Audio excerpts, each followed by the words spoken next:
E aí galera, tudo bem? Sejam bem-vindos aí de volta. E espero que tenha dado para todo mundo descansar, para todo mundo ficar tranquilo. Aí eu descansei bastante, estou aqui pronto para a gente continuar, certo? Bom gente, a primeira coisa que eu vou pedir para vocês é para vocês pularem lá para o capítulo 16, tá? A gente vai começar agora a estudar outro assunto, a gente vai dar uma quebrada naquele assunto que a gente está estudando sobre célula. Vai passar a estudar esse assunto aqui, porque eu acho que para a gente entender algumas questões que vão vir depois de célula, é melhor que a gente estude isso aqui primeiro, tá? Então, foi um julgamento meu, eu que julguei assim, achei melhor assim, tá? Lá no capítulo 16, então, eu não lembro aqui decorado qual é a página, mas está aqui, ó, página 274 para acompanhar a aula, né? Você já sabe que não precisa, o livro está aqui na tela o tempo todo, mas quem quiser acompanhar está lá no capítulo 16, tá? Então, o capítulo 16, na verdade, ele é o início de uma unidade temática que vai tratar sobre matéria e energia, tá? Então a gente vai estudar aqui conceitos que vão envolver matéria e energia, né? E, para começar, o capítulo sobre átomo. Tenho certeza que todo mundo já ouviu essa palavra na vida, átomo. Então, o que é um átomo, né? Você já ouviu falar em bomba atômica, com certeza. Bomba atômica. O que é uma bomba atômica? Por que ela tem esse nome? O que é um átomo? Não garanto que a gente vá sair daqui expert em o que é uma bomba atômica, etc. Mas o que eu sei é que a gente vai começar, pelo menos, a entender melhor essas questões, tá? Então a gente vai começar a desmistificar o que são esses conceitos científicos que até então parecem ser estranhos e desconhecidos, certo?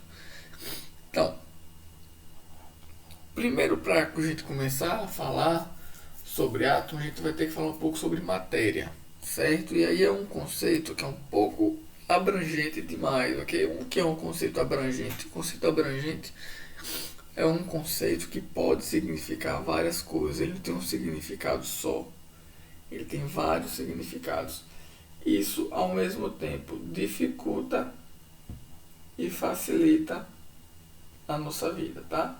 Por que facilita? Porque como ele tem vários conceitos, ele tem muitas respostas corretas, tá? Então você pode definir matéria como muita coisa, mas ele dificulta por quê? Porque para entender o que é matéria, é bom que você entenda não só um, como outros conceitos relacionados à matéria, tá?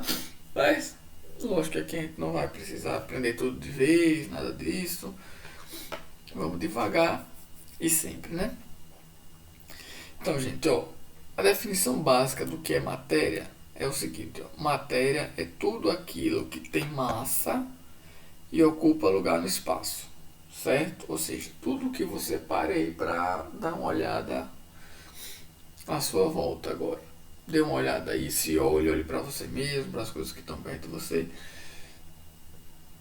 Tudo aquilo que você consegue ver, que você consegue pegar, e até as coisas que você não consegue pegar, são consideradas matéria, tá? Tudo aquilo que tem massa e ocupa lugar no espaço, certo? Se você conseguir, por exemplo, tudo que você consegue colocar na balança e verificar que tem massa, né? Ou seja, o que a gente chama de peso, que na verdade é massa, o ar que a gente respira é matéria. Aí você pergunta, poxa professor, como assim? Ar não tem peso, o ar que a gente respira não pesa nada. Mas olha o que o livro está sugerindo aqui, ó. Se a gente encher uma bexiga, né, bola de assopro, você tem duas bexigas, duas bolas de assopro e iguais, e você começa a encher uma delas. Se for comparar uma com a outra, você vai ver que aqui você encheu, aumentou de tamanho, certo? Então ela não tem mais o mesmo tamanho que ela tinha antes. Então, o que é que tem dentro dela? O ar. você colocou ar dentro da bexiga. E como aquela bexiga cresceu de tamanho, quer dizer que aquele ar ocupou um espaço dentro da bexiga e fez com que aquela bexiga ocupasse um lugar maior do que ela ocupava antes, tá? Então isso é um indício de que o ar tem massa, ou seja, o ar é matéria, tá? Outra coisa é se você pegar essa bexiga vazia, colocar numa balança muito sensível, uma balança bem sensível, uma balança de precisão, colocou essa bexiga vazia, viu lá a massa dela, o peso, tirou a bexiga, colocou a bexiga cheia na balança, você ia perceber que a massa ou o peso da bexiga cheia é maior do que a massa ou o peso da bexiga vazia. Então isso quer dizer que o ar que tem dentro da bexiga também tem massa, também tem peso e também é matéria, certo? Então basicamente isso, matéria é tudo aquilo que tem massa e ocupa lugar no espaço, certo? Seguindo aí, a gente tem o seguinte questionamento: de que é feita a matéria? Né? Sim, a gente chegou à conclusão de que matéria é tudo aquilo que tem massa e ocupa lugar no espaço. Mas a matéria é feita de quê? Né? Você vê aí uma pedra, uma rocha, um pedaço de madeira, uma folha. Tudo isso é matéria, certo? E são matérias diferentes. Um pedaço de plástico. Será que essa matéria, né, que forma tanto um pedaço de plástico, quanto um pedaço de madeira, quanto uma folha, o ar que a gente acabou de ver, de que é feita essa matéria? Essa matéria é feita de quê? Né? Então ele está dizendo aqui que isso não é uma questão nova, né? Na antiguidade, antes, muito antes de você sequer imaginar nascer, muito antes de ter energia elétrica, muito antes de das pessoas usarem sapato, muito antigamente, no período que a gente chama de antiguidade, as pessoas já se perguntavam de que é feita a matéria, né? O que compõe a matéria? Porque a gente sabe que as coisas são feitas de matéria, mas e a matéria é feita de quê? Certo? Então o que é que se acreditava? A ideia principal que se tinha era que a matéria poderia ser dividida ou decomposta em partes cada vez menores até chegar em uma unidade mínima e indivisível, tá? Por exemplo,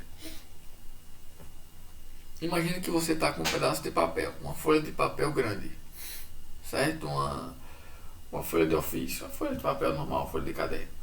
E você começa a cortar, picotar essa folha de papel, né? E logicamente que vai começar a surgir pedaços menores de papel, porque você está cortando papel, cortando papel, cortando papel, cortando papel. Seguinte, quando você está cortando esse papel e transformando esses pedaços menores de papel em pedaços ainda menores e cortando esses pedaços menores, os pedaços ficando cada vez menores, chega um momento que você não consegue mais cortar o papel, ele fica tão pequenininho, que você não consegue mais cortar, certo? Então esse papelzinho pequenininho que você não consegue mais cortar seria essa unidade mínima indivisível da matéria, tá? O papel, logicamente, que eu usei como exemplo, mas a gente está falando aqui de qualquer tipo de matéria. Essa unidade mínima, indivisível, foi o que se chamou de átomo. Então, átomo é a menorzinha parte da matéria que você não conseguiria dividir.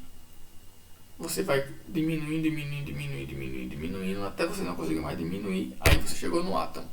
Essa era a ideia da época, tá? E essa ideia permaneceu correta, entre aspas, por muito tempo. Só que, depois de muitos estudos, os cientistas continuaram fazendo experiência com a matéria para tentar diminuir ainda o átomo, encontrar coisas dentro do átomo menores do que ele mesmo, E conseguiram, tá? Então, o átomo não é necessariamente a menor parte da matéria, tá? Ou seja, dentro do átomo, se você dividir o átomo, dentro dele vão ter também partículas menores, tá?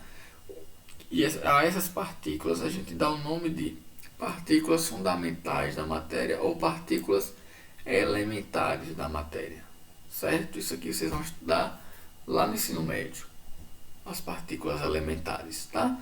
Mas por enquanto basta vocês entenderem que o átomo é composto por essas partículas fundamentais. Então, o átomo que se imaginava ser indivisível, ele não é indivisível, na verdade. Ele pode ser dividido em partículas fundamentais, tá?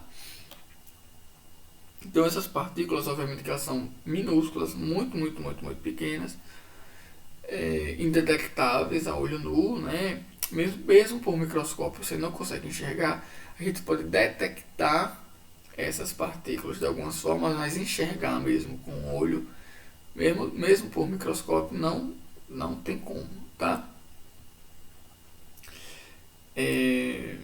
Então, assim, só para você ter uma ideia do tamanho, você vai pegar aqui a areia da praia, tá? Quem já pegou na areia da praia, qualquer areia, né? Terra, é formada por pequenas partículas, por partículas minúsculas, certo? Um grãozinho um grãozinho de areia pode ser dividido em muitos átomos, milhares de átomos. Um grãozinho daquele tem dentro dele milhares de átomos. E dentro desse átomo, cada um desses átomos tem essas partículas elementares. Então é muito pequenininha, tá? E se a gente fosse dividir esse grão de areia, a gente ia conseguir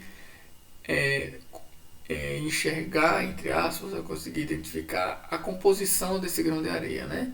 O que é que forma o grão de areia? Um desses componentes é o silício. É um elemento químico chamado silício que compõe o grão de areia, certo? Um mineral, certo? É um metal, na verdade, perdão. Então, até aqui, espero que esteja tudo bem.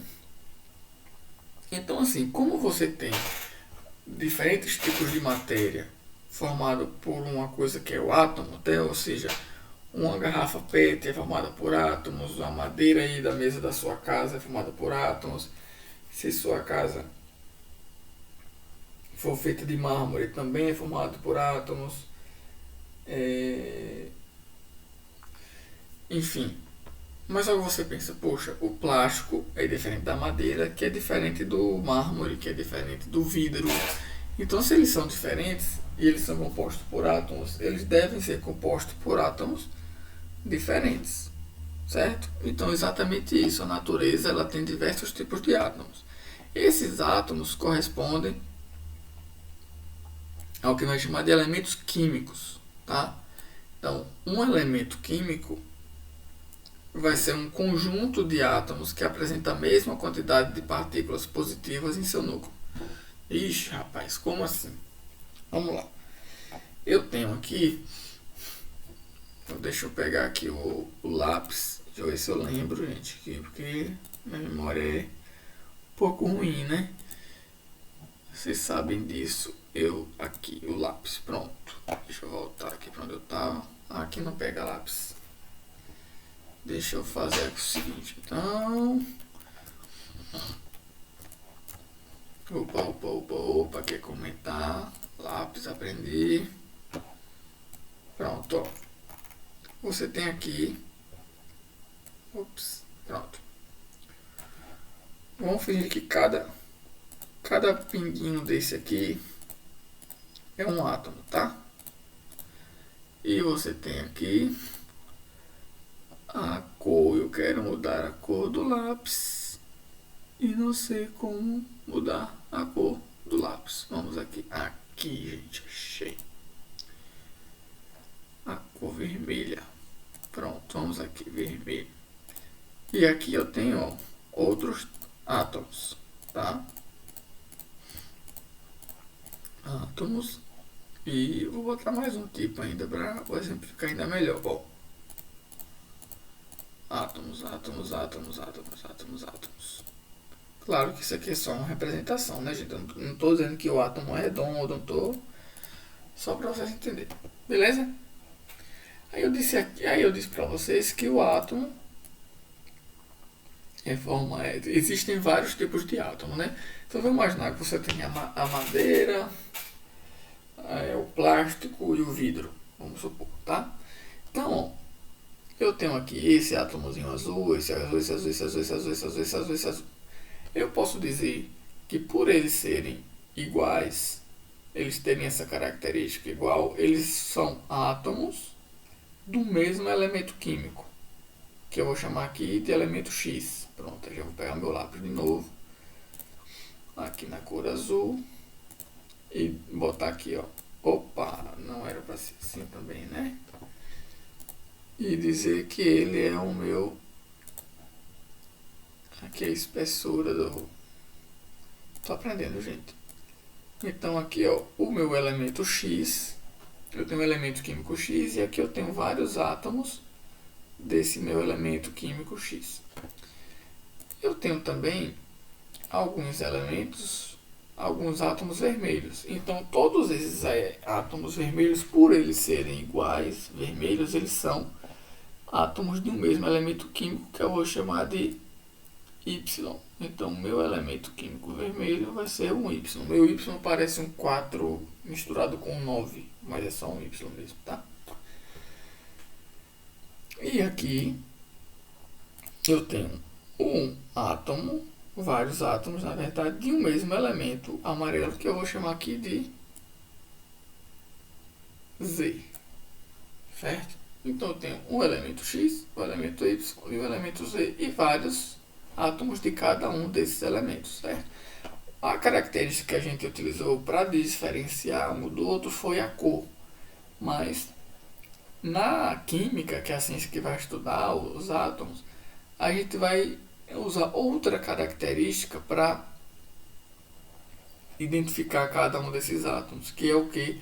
A quantidade de partículas positivas dentro do núcleo desse átomo. Aí você fala, poxa, professor, bagunçou tudo.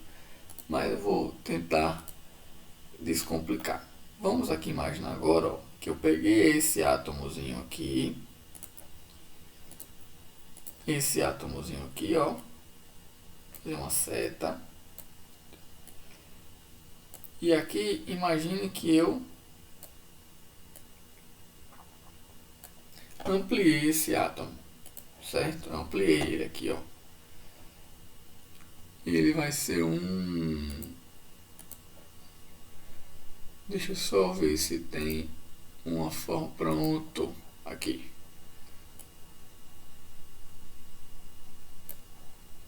A ideia era ser um átomo azul, né? Mas paciência, a vida é assim mesmo, gente. Era para ser azul, deixa eu ver se... Pronto, esse átomo azul tá aqui, ó. Dentro desse átomo azul, gente, você vai ter o seguinte, eu vou ter o seguinte, ó. Isso aqui é só um exemplo, tá? Você vai ter o átomo azul, cada átomo vai ser desse mesmo jeito aqui, e ele vai ter dentro dele o seguinte, um núcleo, que eu vou representar aqui como sendo outro círculozinho menor dentro, e núcleo a gente já sabe mais ou menos o que é, porque a gente estava estudando célula, né? Célula também tem núcleo. O núcleo, que é essa partezinha de dentro, e essa parte de fora que a gente vai chamar de eletrosfera. Nada disso aqui é essencial para a gente saber, só estou falando isso para a gente começar a compreender, certo? Então, ó, você vai ter a eletrosfera e o núcleo. Dentro do núcleo você vai ter dois tipos de partícula elementar, certo? Uma delas vão ser o que eu vou botar aqui de verde, que vão ser os prótons. E outra delas vai ser, que eu vou botar aqui de rosa, os nêutrons. E aqui do lado de fora, de verde, eu vou ter o que eu vou chamar de elétrons. Opa, já tem verde, já tem verde. Eu vou colocar essa cor aqui. Pronto. Isso aqui são os elétrons. Então o átomo é composto basicamente de elétrons, ficam aqui fora, na eletrosfera, por isso o nome. Prótons, que são esses verdinhos, e nêutrons, que são esses rosas aqui, certo? O que define que vários átomos fazem parte do mesmo elemento químico, são átomos do mesmo elemento químico, é a quantidade de prótons dentro do núcleo. Então, por exemplo, um exemplo aqui, o elemento X tem 3 prótons dentro do núcleo. Isso quer dizer que todos os átomos do elemento X vão ter 3 prótons dentro do núcleo. Eu não vou fazer o desenho para não demorar muito, mas vamos supor que o vermelhinho aqui, o elemento Y, tem 4 prótons dentro do núcleo. Se um átomo do vermelho tem 4 prótons no núcleo, quer dizer que todos eles, para ser o elemento Y, vai ter que ter 4 prótons no núcleo. E assim por diante, certo? Nós vamos estudar mais para frente um pouco de alguns elementos, tá? Por exemplo, aqui, ó, vamos voltar aqui para a mãozinha. Que elementos seriam esses? Né? Exemplos de elementos que vocês já podem ter ouvido falar. O carbono, o oxigênio e o hidrogênio. São os mais básicos, os mais conhecidos, vamos dizer assim. Não os mais básicos não, mas os mais conhecidos. E aqui, ó, entre parênteses, eu tenho o símbolo de cada um desses elementos, tá? Então, ó, carbono C, oxigênio O, hidrogênio H. Alguns elementos químicos vão coincidir, por exemplo, o carbono começa com C, o símbolo é C. Oxigênio começa com O, o símbolo é O. Hidrogênio começa com H, o símbolo é H. Aí você fala, ah, professor, então o símbolo dos elementos químicos é a primeira letra do nome desse elemento. Mas não é assim, sabe por quê? Não é? Porque existe um elemento que se chama hélio. Hélio, certo? O hélio que também começa com H. O hidrogênio também começa com H. E aí, como é que vai ser o... Não pode ser a primeira letra, porque eles dois começam com a mesma letra. Aí você vai ter as diferenciações desses símbolos, tá? Alguns elementos, como por exemplo o hélio, apaguei, mas não era para ter apagado, vão ter duas letras no símbolo. O símbolo dele vai ser, por exemplo, o hélio, o símbolo dele é o H maiúsculo e o E minúsculo, que é um E minúsculo, tá? E subindo aqui, ó, a gente acabou de ver um exemplo disso, que é o seguinte: silício. Perceba que silício é o elemento químico e o símbolo dele é SI. São duas letras, tá?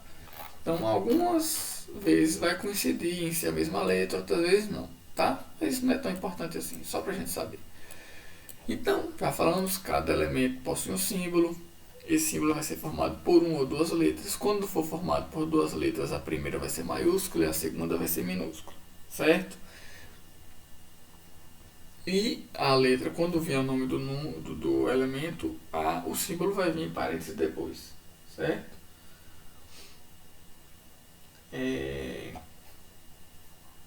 Então vamos lá. Esses elementos, né? A gente está trabalhando lá com os elementos X, Y e Z. Aqui a gente pode trabalhar com os elementos carbono, oxigênio e hidrogênio. Eles podem se misturar. Na verdade, a palavra certa nem é se misturar, mas eles podem se combinar. Eles podem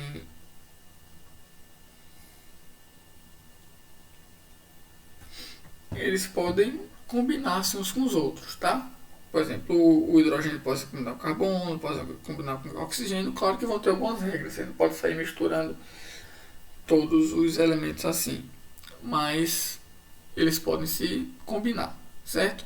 Quando você tem a combinação de mais de um elemento, a gente tem o que chama de molécula. Então, por exemplo, vamos imaginar lá o nosso exemplo das cores, os elementos X, Y e Z.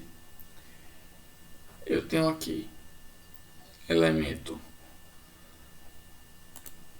X, né? Em azul. Elemento X em azul. O elemento Y era vermelho. E o elemento Z era amarelo. Certo? Então aqui eu posso dizer que eu tenho uma molécula. Certo? Molécula por quê? Porque esses meus três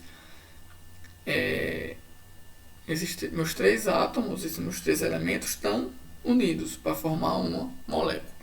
Certo?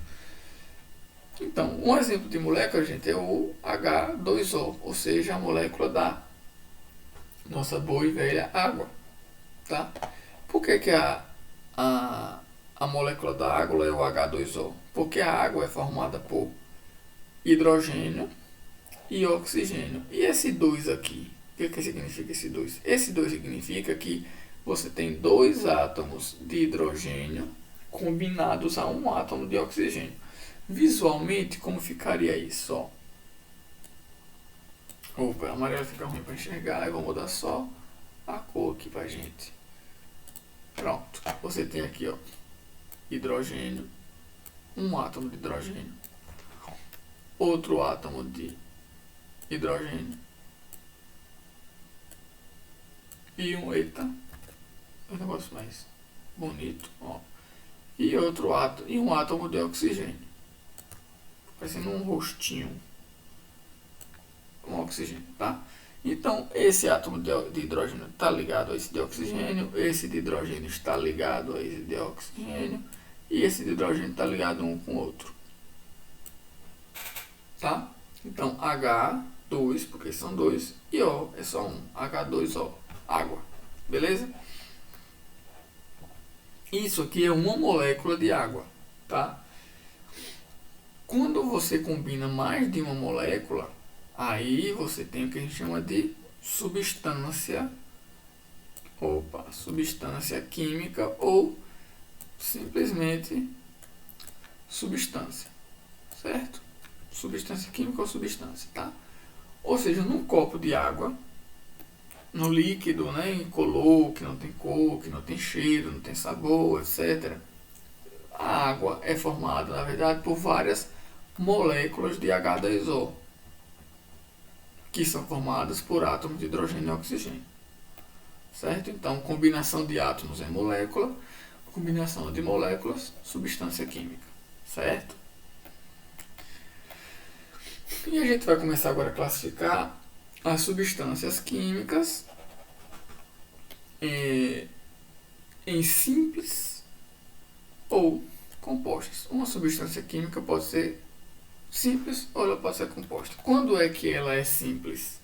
Ela é simples quando ela é formada pelo mesmo elemento, mais de um átomo de um mesmo elemento. Vamos voltar ao exemplo das cores, por exemplo, né?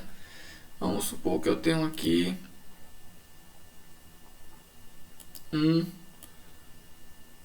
dois copos, né? Imagina que você está vendo o copo de cima. Acho que ele está assim, você está vendo ele daqui de cima, certo?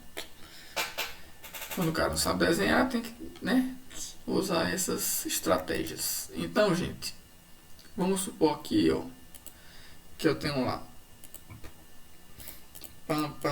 vários.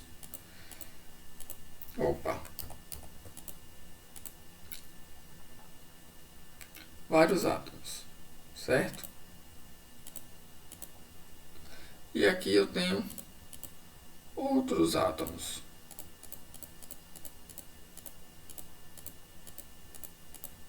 Certo? Pronto. Alguns átomos aqui, alguns átomos aqui. Percebam que eles são das mesmas cores, ó. Mesmas cores, mesmas cores, mesmas cores. Então, essa substância aqui, ela é formada por vários átomos, só que esses átomos são átomos da mesma substância, do mesmo elemento. Aqui é a mesma coisa, é um elemento diferente, mas são vários átomos de um mesmo elemento. Então, essa substância aqui é uma substância simples. Essa aqui também é uma substância simples, tá? Então, o que é que vai acontecer aqui? Eles não podem formar uma substância, mesmo que seja substância simples, sozinhos. certo? Então o que é que vai acontecer?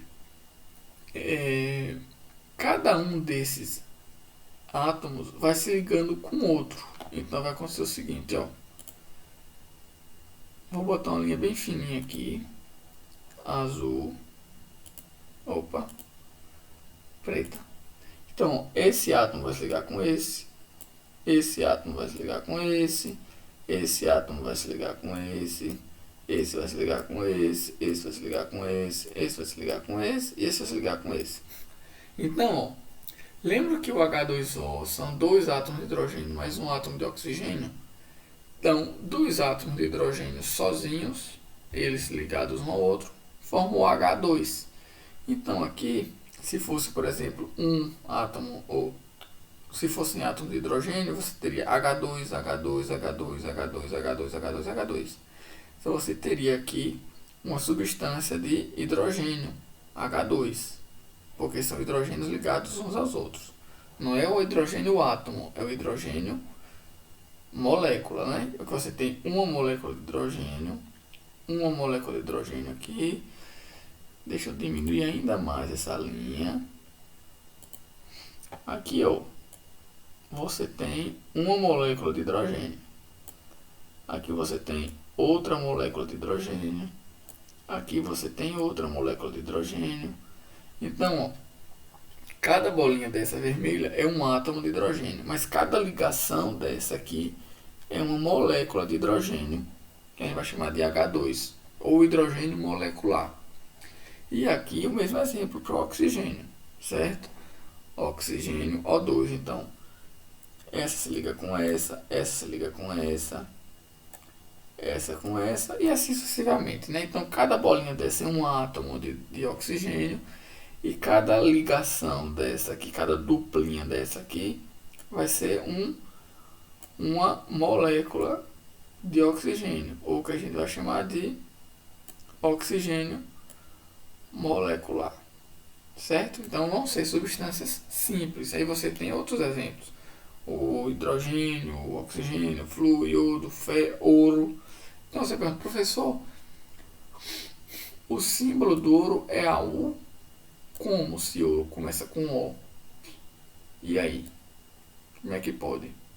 Na verdade, vão ter alguns elementos que não vai seguir essa ordem do símbolo começar com a mesma letra do elemento. Por quê? Isso aí eu vou explicar isso para vocês depois, tá, gente? É melhor não misturar agora. Aqui, ó, a gente fez fazer essas bolinhas, que já tem as bolinhas aqui. Então você tem gás hidrogênio, gás oxigênio, gás nitrogênio, tá? Um ligado ao outro, mas sempre átomos do mesmo elemento, por isso está com as cores iguais. Substâncias compostas, obviamente, são aquelas que têm átomos de elementos químicos diferentes, certo? Um exemplo que a gente já viu agora foi a água, certo?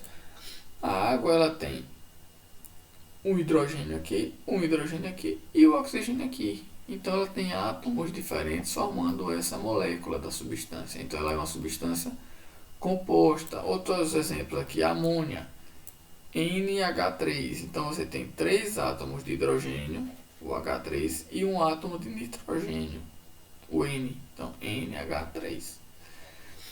O ácido sulfúrico seria o H2, então 2 átomos de hidrogênio, um átomo de enxofre, que é esse S aqui, e 4 átomos de oxigênio. O fosfato trissódico, que é 3 átomos de sódio, que é o Na, então por isso que ele chama de trissódico, porque ele tem 3 sódios. Você tem um átomo de fósforo, que é o P, e você tem 4 átomos de oxigênio. E você tem um óxido de ferro 3. São 2 átomos de ferro e 3 átomos de oxigênio, certo? E por último, o nitrato de potássio. Você tem um átomo de potássio, que é o K, um átomo de nitrogênio, que é o N, e 3 átomos de oxigênio, que é o O. Certo? Mistura ou substâncias simples, feitas pelo mesmo elemento, substâncias compostas feitas por elementos diferentes, certo? Aqui tem a legendinha. Então vamos lá. Quando a gente vai consumir qualquer alimento, né, qualquer bebida, etc.,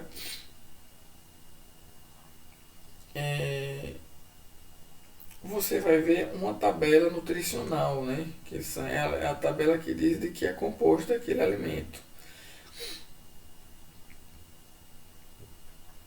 E na água mineral não é diferente, né? Então,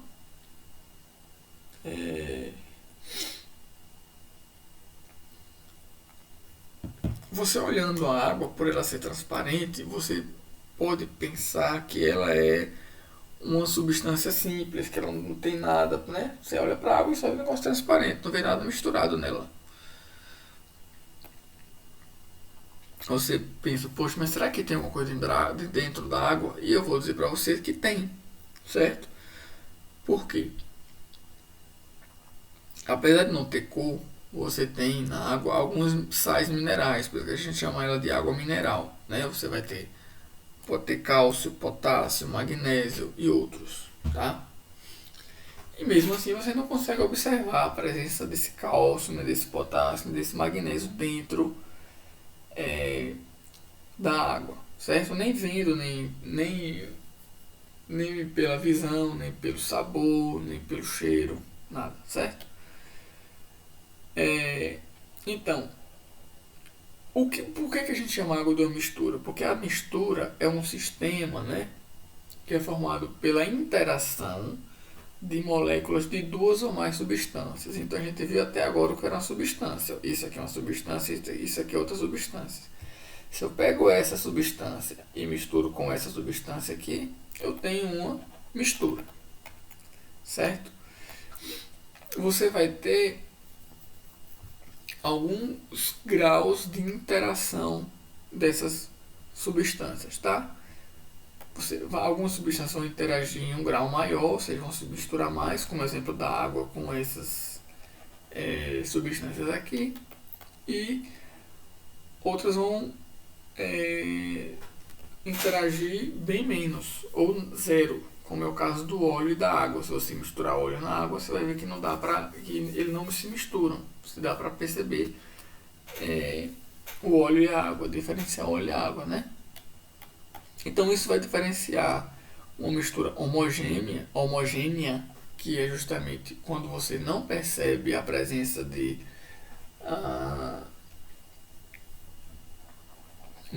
uma ou mais substâncias dentro daquela mistura, tá? Por exemplo, o álcool.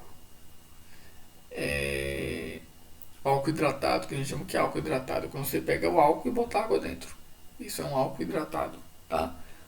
A água do mar, por exemplo. Se você pegar um copo de água do mar, por mais que você sinta o sabor salgado, você não consegue olhar e ver os pedacinhos de sal na água, tá? Você sabe que tem alguma coisa dentro daquela água, então ela é uma mistura. Mas como você não consegue identificar visualmente, ela é uma mistura homogênea, certo? Então, a mistura homogênea, outro nome que a gente dá na química é uma mistura monofásica, ou seja, ela só tem uma fase, certo? A gente vai ver o que é fase daqui a pouco quando a gente vê os outros tipos de mistura, tá? Aqui é só um exemplo, ó. O H2O, que é água, mais o NaCl, que é cloreto de sódio, ou seja, você tem cloro e sódio aqui, né? Uma substância composta, outra substância composta, misturou as duas, virou água do mar, né? Isso aqui, gente, é sal, tá? NaCl é o sal que a gente usa em casa, certo? Então você misturou água com sal, deu água do mar, certo? Tanto é que para tirar o sal que a gente usa em casa, o sal marinho, né, que a gente chama, você tira justamente da água do mar, né? Então, é isso aí.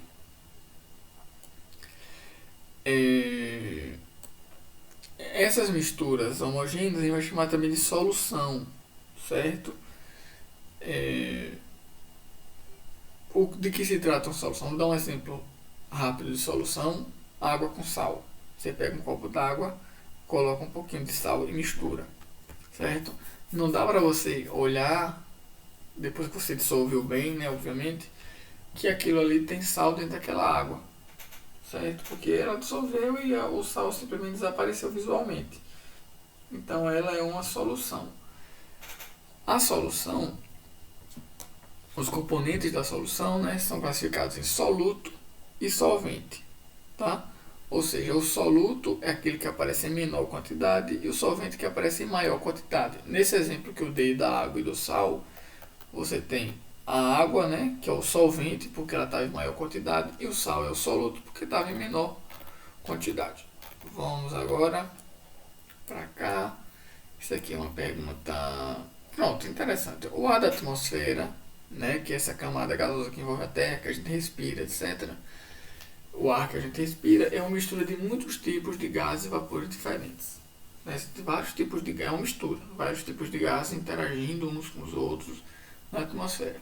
Aí ele pergunta o seguinte: por que não seria vantajoso se o ar atmosférico fosse formado na sua maior parte por oxigênio, né? Já que é o ar que a gente respira? E a resposta é porque se a concentração de oxigênio fosse maior, tudo iria pegar fogo, porque o oxigênio é o gás responsável pela combustão, pelas queimas, tá? Então, se você tivesse mais oxigênio, a facilidade de as coisas incendiarem seria maior, tá? Então, a gente falou das misturas homogêneas e agora vamos falar das misturas heterogêneas, que são aquelas misturas que a gente pode identificar visualmente, que são misturas e você consegue identificar os componentes dessa mistura. Eu dei o exemplo já da água e do óleo. Tá? Você pega um copo, bota um pouquinho de água, um pouquinho de óleo, você dá para perceber visualmente onde está a água e onde está o óleo. Tá? Então eles não se misturam. Apesar da gente dizer que eles não se misturam, eles são uma mistura. Tá? Então, quando você tem a água e o óleo, você consegue identificar tanto a água quanto o óleo. Então, cada um desses componentes que a gente consegue identificar é o que a gente vai chamar de fase, tá? Então, você vai ter dentro dessa mistura de água e óleo uma fase da água e uma fase do óleo. No caso da água com sal, a gente sabia que o sal estava lá dentro, mas não dá para você identificar visualmente. Então, o sal está lá, mas aquela mistura só tem uma fase, que é a fase que você está conseguindo enxergar, certo? Então você tem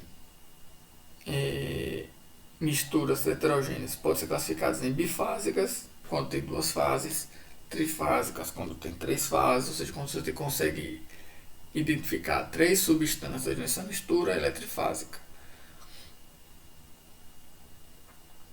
Polifásico tem 4 ou mais, certo? Um exemplo de trifásico, veja bem, álcool. Vamos pegar álcool, isso lógico um exemplo, e misturar com óleo. Um álcool hidratado e misturar com óleo. Por conta do álcool estar hidratado, ou seja, com água, o óleo não vai se misturar, certo? Então dentro daquela mistura ali, você tem a água, o álcool e o óleo, certo? Você tem aí uma mistura homogênea, ou uma mistura heterogênea bifásica, ou uma mistura heterogênea trifásica.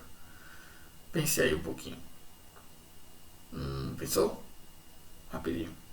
Pronto. Pensou? Então, gente, perceba que apesar de você saber que a água está dentro do álcool, você não consegue distinguir a água e o álcool. Você só consegue distinguir o óleo e a outra substância que está lá dentro. Então você só consegue ver duas fases: a do óleo e a da água e do álcool. Então a quantidade de fases não é a quantidade de substâncias, mas é a quantidade de substâncias que você consegue distinguir visualmente. Então por exemplo, essa mistura de água, óleo e álcool, ela tinha 3 substâncias. Só que você só via 2 fases, então ela é bifásica, mesmo tendo 3 substâncias. Certo?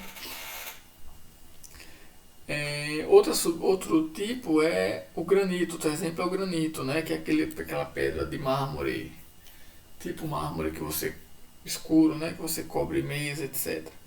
Então você vê que tem um bocado de. É toda pingadinha assim, né? Toda pontilhada. Então cada um desses pontinhos assim representam um tipo de rocha diferente, de minerais que compõe essa rocha. Então você tem aí uma mistura. Aquilo ali é uma mistura. Para ser mistura não precisa ser líquido, tá, gente? O granito é uma mistura. Uma mistura heterogênea, porque você consegue identificar visualmente que ela é formada por várias substâncias. E ela é polifásica, você consegue contar ali várias fases diferentes. Certo, gente? Bom, gente, por hoje é só. Acho que não sei se o vídeo ficou muito pouco longo. Faço. Opa, de resposta, né? Faz parte. Façam as atividades das duas próximas páginas, certo? E até sexta-feira. Um abraço, até mais.